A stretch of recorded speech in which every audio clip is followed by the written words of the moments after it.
Hello, Abnormal family. I hope everybody's doing okay tonight. Got another encounter I want to share with you guys.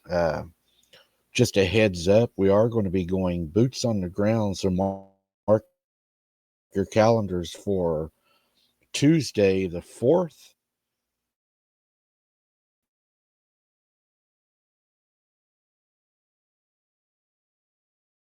at 7:30 p.m., guys. Great boots on the ground as all. Get into it for you guys. I think you're going to really enjoy this. And as always, I almost forgot to tell you something. On the Patreon, I am recording tomorrow. I will be dropping that video as soon as I can after tomorrow. It's going to be a very deep look at the James McNeil's case that I done here in Oklahoma. I spoke to the father personally. There was things that I could not tell you guys in the regular YouTube. Well, quite a bit of things. And I have my suspicions, and I've done some investigating, and it's going to blow your mind what we believe happened and what I was unable to show. So that will be for Patreon only because members, even though it's a members, I am not allowed to still post that stuff because YouTube still has their policies in place for members only. So it will have to be a Patreon. All right, with that being said, let's get into this encounter.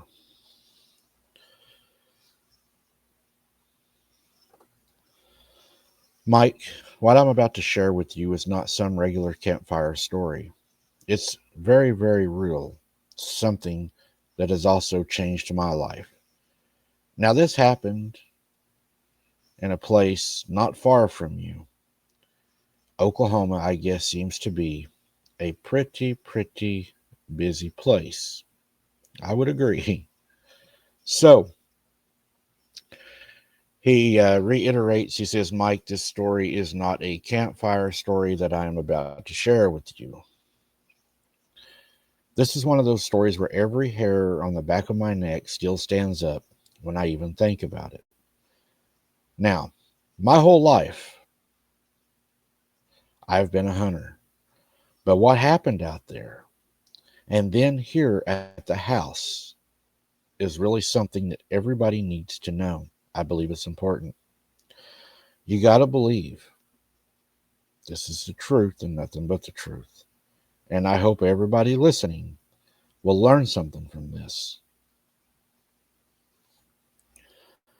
We were planning on a quiet season. The deer population was down a bit according to the local game commission. But I'd seen good signs down near the creek on the bed edge of the property line.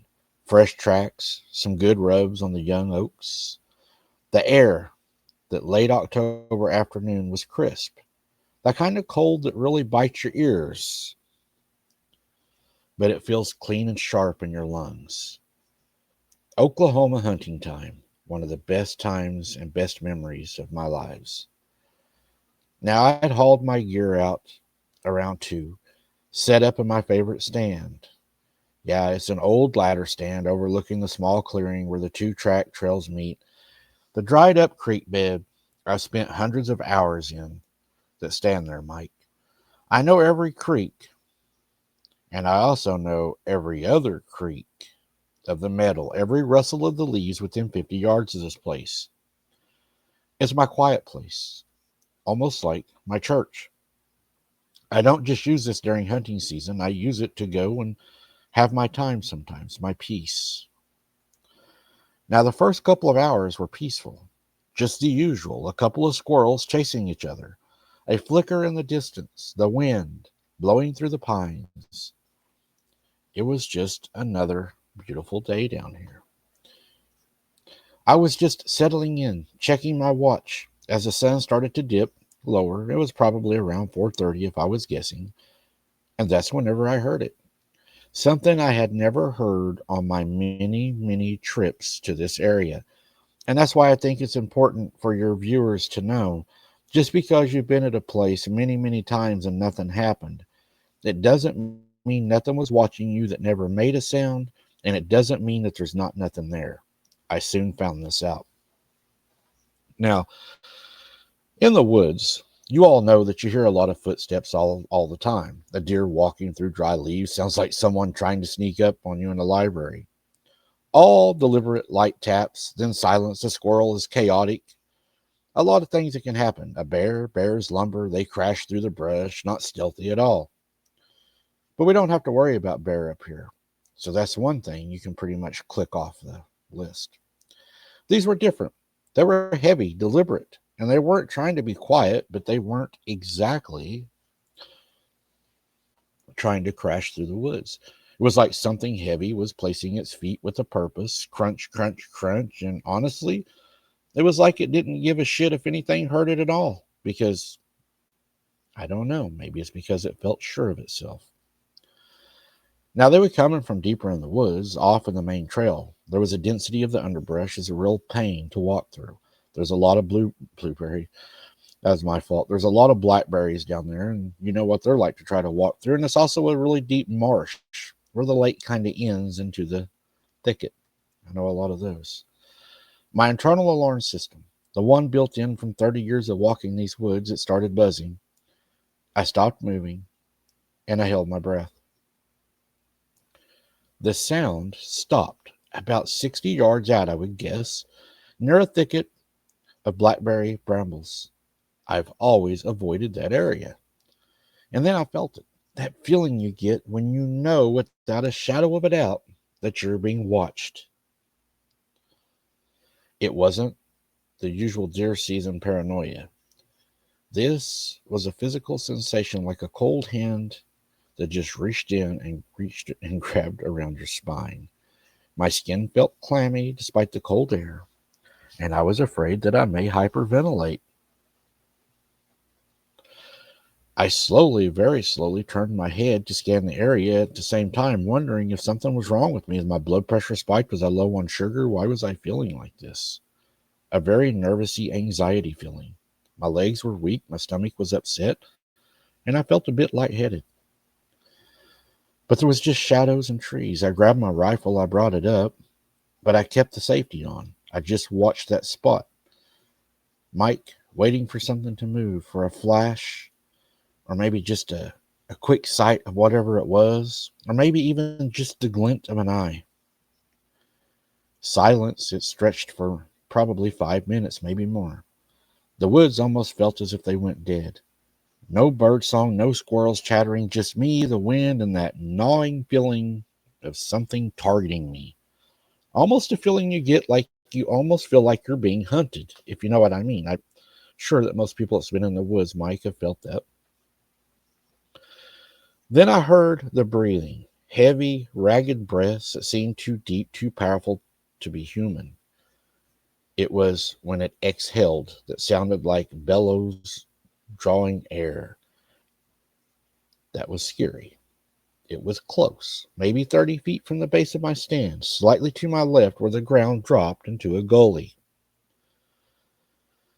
I was scared, and I felt like a trapped bird. I couldn't see anything. The light was fading fast now. The forest was turning into a landscape of gray and black. I eased my rifle down, pointed it toward the sound, and breathing continued, rhythmic and menacing to me. It didn't sound like a predator stalking its prey. It sounded like something was at the bottom of my stand, watching and listening to me.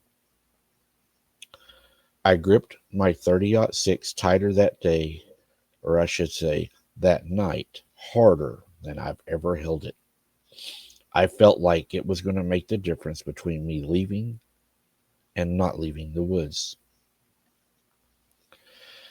Now, I honestly don't know how long I sat there because I was scared, and I'm not afraid to admit that I was afraid to get out of the tree. I was afraid to move. I almost considered calling my cousin and having him drive down to where I was at to even try to find me. Yeah, I know, sounds like a big baby, right? But I was scared. I was scared as hell. I sat there and tried to talk myself into just walking out of there, but time just seemed to sit still. The sun was now gone. The only light, the faint gray twilight. I knew that I had to get down and I had to get out of there if I was going to make it. Leaving my stand overnight wasn't a big deal, but staying in it after dark with that down there, no way, Mike. There was no way I could have stayed there that night. I knew I had to leave or I wasn't leaving. And I'm going to tell y'all the honest to God truth. I was so effing afraid to turn my light on because I did not want to see what was down there. I was so afraid that I didn't even want to see was at the bottom of my stand stalking me. Can you imagine, Mike, being so afraid that you don't even want to shine your light on something because you actually don't want to see what's there? Because if you see it, you can no longer say it doesn't exist. That's how I felt. Now, with deliberate, agonizing slowness, I forced my legs and I started packing up my gear. The Velcro on my bag sounded like a gunshot in the silence. And that's whenever the breathing of this creature stopped instantly. I froze and I was afraid. I was very scared. Nothing. And then the son of a bitch let out a growl, a low growl, not the sharp, challenging one. I was so damn scared. And then it done something a little worse. It barked like a dog, a deep, large dog. A deep chest vibrating bark that came straight up at me, that felt more like it came out of hell itself. It was muffled, controlled, by the message was clear. It was letting me know that it knew I was there, and here I was, treed like a coon. I didn't waste any more time being quiet. I slung my bag. I clipped my rifle to the pulley that I used for my gear, and I decided I was going to go down the ladder. As I went to put my foot over the side of the stand to reach my leg down to that ladder, down below the wooden platform, I couldn't do it. I pulled my leg up and I yelled for it to go away. I had a kiln light in my bag. I popped it. And when I dropped it down below me, I heard that son of a bitch run as hard as it could run. And I mean, it was busting trees and it was growling, but it ran. The light had worked. It had scared it away, and it was now running away from me. I fired my 30-06 in the direction of it, and it echoed through those mountains, let me tell you. Well, Oklahoma mountains, anyways, Mike. A lot of people think that Oklahoma's flatland, but you and I both know, Mike, there's a lot of hills out here and a lot of things that hide at the bottom of them. So I didn't waste any time whenever I knew the thing took off running. I wanted to get the hell out of there. So, man, when my boots hit the dirt with thuds I knew were loud, but I didn't care. I dropped my rope and gear and I just started running and backtracking that trail. The footsteps started again right behind me. They was matching my pace, effortlessly and on purpose. Crunch, crunch, crunch, faster and faster. Now, I didn't look back. I sprinted down that dirt trail, the headlamp on my cap bouncing wildly, illuminating the path in a short, shaky burst. The sound of the footsteps was closer now, not just following, but tracking close into the distance. I felt the presence, Mike, like a physical weight in the air behind me, an immense primal hunger. The breathing was ragged roar in my ears, mixed with my own gasps for air. I swear I could then smell it, a wet dog, something musky, something rancid, like rotting meat and damp earth mixed with skunk piss. I made it to the edge of the woods. I scrambled over to the old barbed wire fence. I tore the hell out of my jacket crossing it and probably my skin, but I didn't care. I needed to get out of there. I tumbled onto the grassy field that leads back to the 40. I jumped into my truck that was parked at the fence, and I drove like hell toward my house across the pasture. I did risk a glance back in the darkness against the slightly lighter sky of the field, and I saw a shape. It wasn't a bear. It was too tall. It was standing on two legs, but it was hulked over, broad shoulders, massive head, and its eyes. Oh my God, Mike, its eyes. They weren't glowing in the moonlight, like people say. They were reflecting from my rear lights of my truck. They were red, but they were reflecting. I do not believe that this creature was making its own red light. I believe he was enhancing my tail lights that was reflecting off of his eyes. Because whenever I turned off my headlights, it went away, and I turned my headlights back on, and there they was. I was trying to hide. I was afraid. People call me a coward if you want to. I don't care. I got across the field, and I drove through the side gate and right into my garage. I slammed the garage door opener and threw myself against the door leading into the kitchen. Fumbling with the deadbolt, with shaking hands, I locked it. I locked the garage door leading outside. I locked every door and window in that damn house. And I yelled for Martha. I fell to the kitchen floor. I thought I was going to die. I was hyperventilating. Martha said that I was as pale as a ghost. I thought I was having a heart attack. And I thought that I was going to die right there on that floor. I was sweating heavily. I couldn't breathe. My chest felt heavy. My left arm hurt. My jaw hurt. I could not get my bearings. I could not get my breath, and I was sweating. I thought I was going to die of a heart attack right there. She started trying to calm me down and ask me what had happened, if I'd seen something. I couldn't even speak. She got me to the couch where I laid for about an hour with a wet washcloth and her begging me to go to the ER. I just wanted to lay there. I didn't want her to go outside to take me to the ER. I didn't want to tell her why, but I didn't want to endanger her either. I would rather die on the couch and her call for help and they light the whole area up with first responders than risk taking my lovely wife outside again and getting her hurt. I was fine. I'd fell asleep, woke up feeling better. And the next day was a Friday, and I told myself it had to be a bear. It was like one of the crocodiles, right, that they're finding in northeast Oklahoma that's not supposed to be there. And I told myself, just because they say they're not here, doesn't mean they're not here. I mean, we have creatures all the time that they say is not in places that they end up being, right? So I just thought to myself, it must have been a big bear.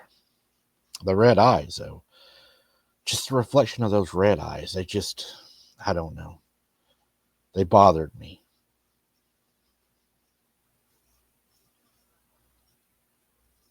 I slept by my rifle all night. I didn't even remember telling Martha that's what I wanted.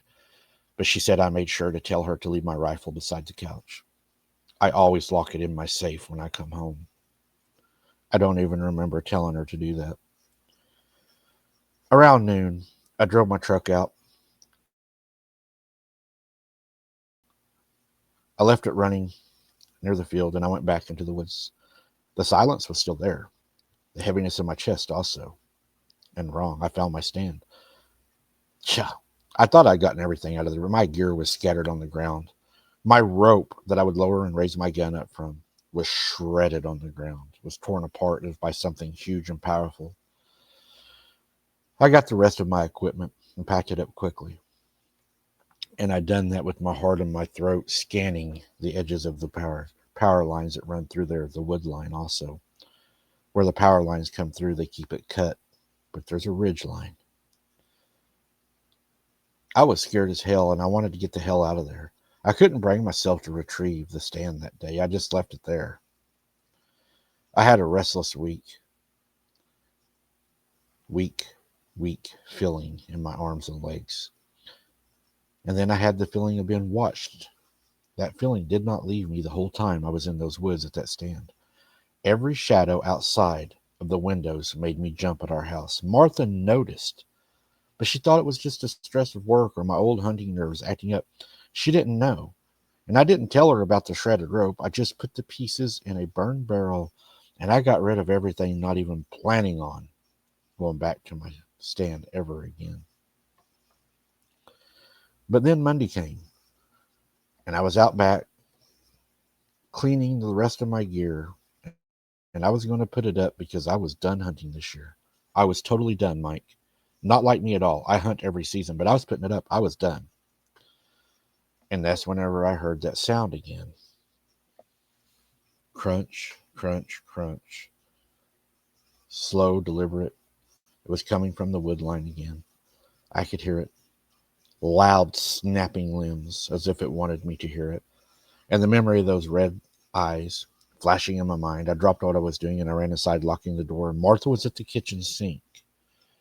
And this is where things really went to hell again, I think. Did you hear that? I asked. And then she said, hear what, honey? She asked, turning around. And I said, did you hear the footsteps, heavy ones, out by the field? She had the window up. I knew she had to hear that, at least hear the limbs breaking. She went to the window, drying her hands on a dish towel. And she said, I don't hear anything, hun. Maybe a stray dog. It's not a dog, Martha. Trust me. I was freaking the hell out. We stood there in silence for a minute, then a low guttural growl much closer than the last one, and Martha gasped. My wife turned white in front of me. Okay, she whispered. That was not a dog. I made her go into the living room, away from the windows facing the woods. We turned off the lights, just watching. And then we started hearing the breathing outside of the walls, heavier this time. Deep, raspy breathing right outside of our walls. What is that? She asked. Her voice was trembling. And I told her, I said, I have no effing idea, Martha. Just stay back. I had my 30-06. We watched. And then it stepped out from the tree line as I had peeked out the kitchen window. It was massive. Whatever it was had been at the house and had left our house and went back to the tree line.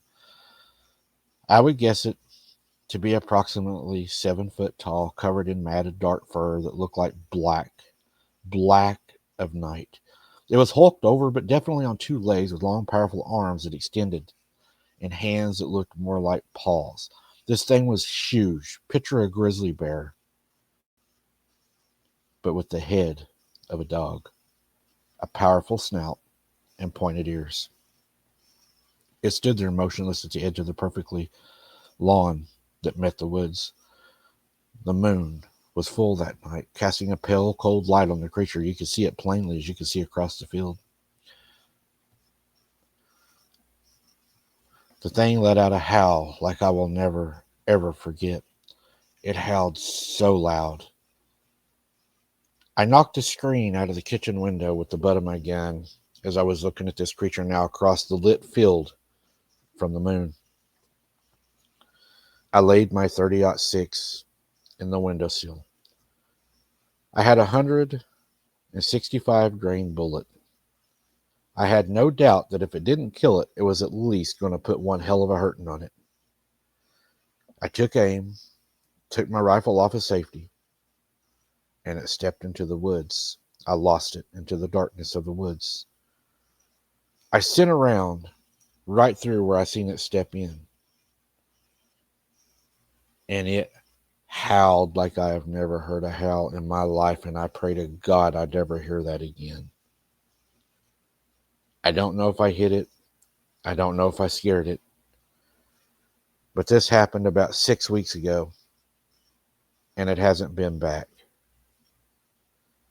Now you tell me, is it coming back for me? Am I safe? I don't know. Do I need to get my wife out of here? Does she need to go stay with her sister for a while? I feel like 6 weeks is a long enough time that if it was going to come back, it would have. I'm just looking for answers. I'm looking for people to give me some advice. What do I need to do? I stopped hunting. I'm not going into its territory no more. I'm not going to bother it no more. Hell, I'm going to leave the deer stand there. Whoever wants it finds it and they make it out of there, they can have it. I just want to make sure that me and Martha are safe. So anyone that can give me any advice, I am totally open to it.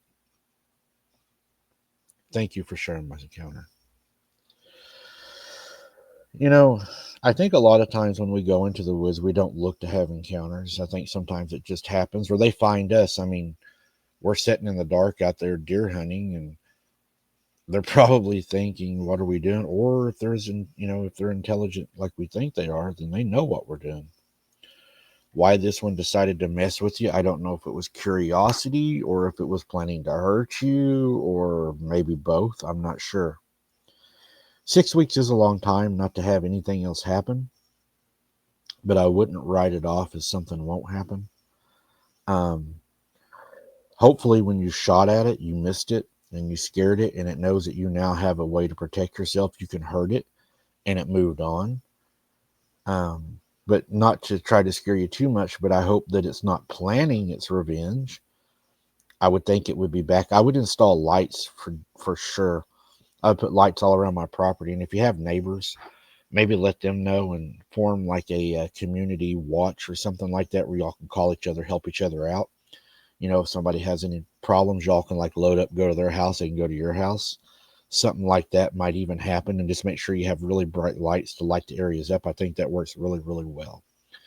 You'll also get some good comments out of our group. We have some of the smartest people I've ever met that are subscribers to this channel, and I'm sure they'll give you some really good advice. Thank you, everyone, for listening. Don't forget, we're going to be dropping the Patreon on James McNeilis. That may not be for everybody, but I'm going to tell you everything that I know on it. It's time for that to come out. And there's a lot of other investigations we've covered that we didn't put everything out on. And I'm ready to do that on Patreon, guys. I'm ready to drop it. So it will all be on Patreon if you're interested. And as always, guys, thank you so much for your support. And until next time, keep your head on a swivel. Don't be something's dinner. Make sure you lock those doors at night, because you never know what's prowling around out there, guys. And I think sometimes, I don't know, I think they will come inside. I've heard people say I think they will. Make sure you keep your doors locked, because I'm pretty sure they will come inside. All right, everyone, be safe. And we'll see you also Tuesday night at 7:30 p.m. for the Boots Underground. Thank you for listening. Please hit that like button. It helps so much. And share us out to your social media to help us grow. We'll see you on the next one.